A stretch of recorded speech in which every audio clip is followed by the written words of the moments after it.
We will be studying manpower planning, the concepts of manpower planning, the techniques for manpower planning, and also the need for it. So here we go. Well, HR planning. As we all know, by the term plan, we means that it is a statement for the future. It shows where we are and where we need to go. So plan in general is always goal specific. HR plan, as the name suggests, is a plan which is made by the HR department and for the human resources of the organization. It definitely means how we plan to utilize the manpower. So it's also called as manpower planning. Well, HRP, which is the short form for Human Resource Planning, is basically the process by which the management determines how an organization should move from its current manpower position to its desired manpower position. So it outlines the ideal strength or manning of a particular department in an organization. How many people are required and at what level? Okay, so an HR plan is basically a manpower plan. It is the process of determining manpower requirements and the means for meeting those requirements in order to carry out the integrated plan of the organization. It also includes strategy for acquisition, utilization, improvement, and preservation of an enterprise's human resources.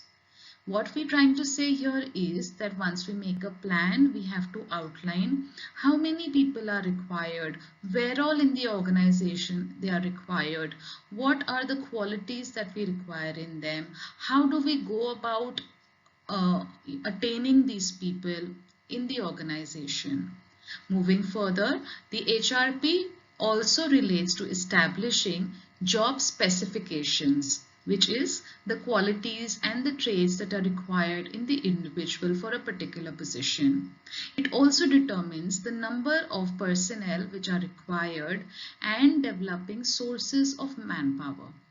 By sources of manpower, we mean it not only identifies the number of people that we require, but also outlines from where we should go about getting these people.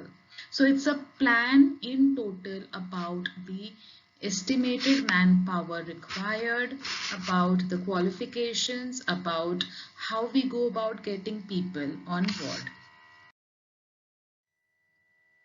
Class, now that we know what HRP or a human resource plan is, let us find out why do we need HRP. Okay, the first point is simply to carry out the work. In any organization, human beings are required to carry out the work. And you just don't need people, but you need suitable people, people with certain qualifications, knowledge, skill, experience, competency, who are required to carry out particular task. So, first point is you need people to carry out the task. The second point is replacement. Replacement means owing to some reason if a position becomes empty or vacant, that has to be filled in. Simply put, maybe a person is retired or in case of death of somebody, then you need it to be replaced by another person. So the second point is replacement. Moving on to the third point is labor turnover. Well, in HR, human beings, employees leave organizations to join another organization. This kind of movement is called the labor turnover. Normally, labor turnover is not desirable, but it's also the reality. The HR works towards preserving the people, employees in the organization by keeping them motivated. But it doesn't happen all the time. It's bound that there would be situations where people will leave to join another company or another organization. This is labor turnover. So a plan is required to fill up these vacant positions which are left by employees. The next point which highlights the need of HRP is that in order to meet the expansion programs of the organization, all companies are looking at growing. Growth is positive. It is desirable.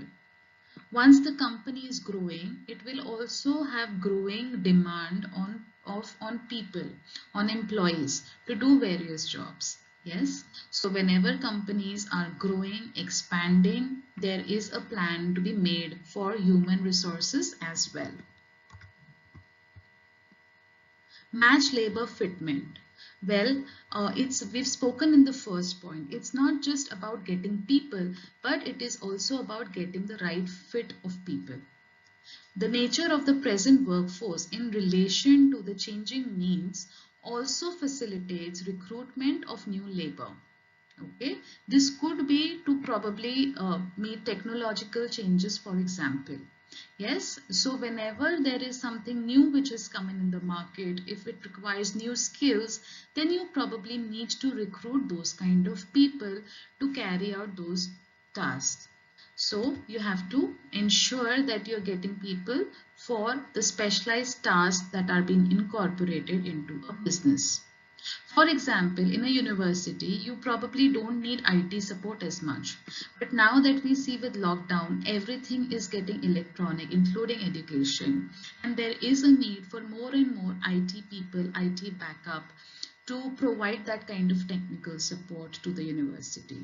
Hence, we are matching the labor fitments. We are trying to get people who are technologically savvy or can handle the technology departments at the back end for the university. Moving on to the next point, it has to match the labor requirements. Well, labor requirements is that you need people, you need labor, you need skilled, unskilled labor to fit in a particular position, then you hire more people. For example, in a restaurant, if you add a particular menu which talks about Japanese food, if you're doing a Japanese food promotion, then you have to have labor, or you need to have staff, or you need to have people who are capable of cooking Japanese food. So here, based on your requirement, you need to hire more people, and that has to reflect in your HR planning. Okay. Now that we know the meaning of HRP and the need of HRP, let us see the process of HRP. The word process means that there is a series of actions or activities which are followed in a proper sequence. So in HRP process, the first is the objective of human resource planning. Now, what do we mean by that? The objective is that you have to determine the manpower plan. It should be done precisely. It's like a budget of human beings that you are accounting for. You have to exactly know how many people you need, when do you need these people, where do you get these people from, why do you need these people. So you have to have your objectives very clearly stated. Yes, the objective can vary from various department to department. It may be different for marketing, it may be different for HR or operations for that matter.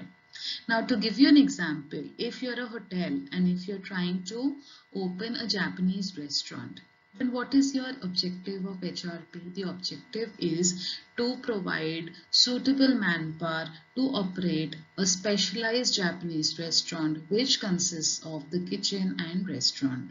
And accordingly, you will set to make a budget for your manpower plan. The second is to analyze. The second point is to analyze the current manpower inventory. Now simply this means that you have to know what kind of supply of manpower you already have with you within the organization. Is that clear with everybody? It's very important to know what is the kind of manpower that you have with the organization which is suitable to match your requirement. So in the case of a Japanese restaurant, you have to first see what all you want, what kind of people you want. Do you need a Japanese chef? Do you need a team of how many? In the second stage, we are going to see out of the total requirement for manpower, what is the manpower which can be taken care of from within the organization. So if there are more people who are within the organization who could be pulled in from another restaurant, if they have the skill and the capability and the proficiency to carry out the task required in the Japanese restaurant, can they be trained in order to make them proficient in Japanese cuisine? So first you have to look within the organization before you go out looking for new people. That's two reasons for it. One most important reason is human resource is also a cost. You are paying salaries and compensation. So it is a cost attached. So you don't want to be spending more money. Instead, you want to employ or make use of your present current employees. And the second thing is, whenever you look within and give your own people, your own employees opportunities for enrichment, opportunities for promotion, opportunities to do new tasks, they are motivated and the morale of the organization's employees is high. And you want to do that. So you want to plan their career. So the second step in the HRP process is looking within for manpower internally. Yes. Now the third point is what you're doing is forecasting the demand and supply. Here the demand and supply is for the people, for employees. Demand is you want to fill in positions is the demand. Supply is people who are applying for those positions. Here you have to take into account, you have to preempt how many people are likely to leave the organization, how many people are likely to join the organization. So when we talk about HRP, it's very important to establish the volume of people who will be joining and leaving. Many people leave the organization and you need to be, as an HR manager, you need to be in a position to forecast the same.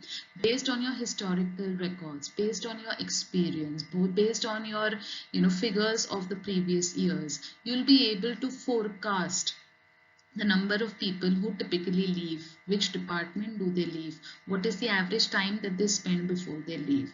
And based on this, you have to then preempt it in advance and make sure that you have a supply. Supply means you have to make sure that you encourage people to apply for those positions which are empty or are likely to be empty, because whenever there is an empty position means that there is a stoppage in the operations process, which is not desirable.